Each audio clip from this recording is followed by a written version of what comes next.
Thank you, Mr. Speaker. A few years back, towards the end of my grandfather's life, he was a steel worker for about 40 years. And towards the end of his life, he couldn't drive anymore. And I had the pleasure one day of taking him shopping.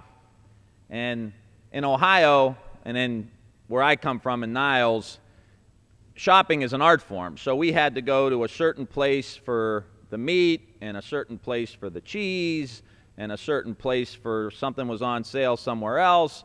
So I got to spend the day with my grandpa.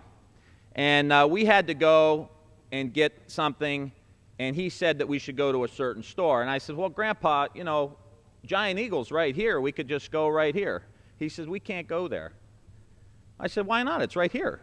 He said, the meat cutters are on strike, and we can't cross the picket line.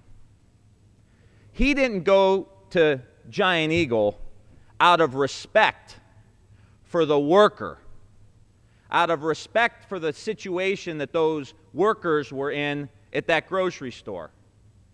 And the issue that we are talking about in Ohio and Wisconsin is an issue of respect for the average worker in the United States of America. And for us to somehow try to obscure the issue and blame workers, firefighters who go into burning buildings when we're all running out of them, police officers who we call up when we're in trouble, or teachers that we ask in many instances to spend more time with our kids than we do, somehow push the blame of the major financial meltdown that happened because of Wall Street recklessness, blame the teachers for that, and ask them to go out and get rid of their right to stick together to determine what size of classroom, how many kids are in their classroom, is ridiculous.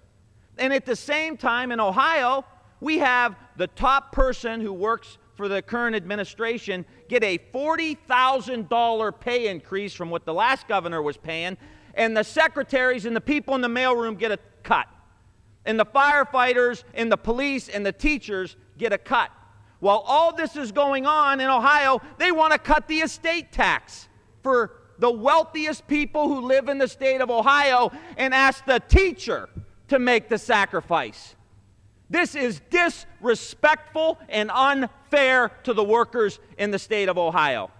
And if we want to have a 21st century America where we compete with the globe, where we compete as 300 million people, compete with 1.3 billion people in China, over 1 billion people in India, and we're going to tell our teachers that they can't be treated with respect.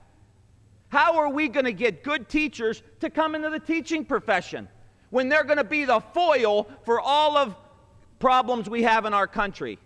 When we ask them to take our kids, who has lice, who hasn't eaten today, who's hungry, who has a domestic violence issue in their family, these people, these children, all go before our teachers. And we're going to say that they don't have a right to bargain, a right to come together to say what size their class is? We're going to pull their pensions from them? This is not right. This is not right. And we need to get back to where we were when my grandfather was around. We realize the world's different, and we've got to compete globally.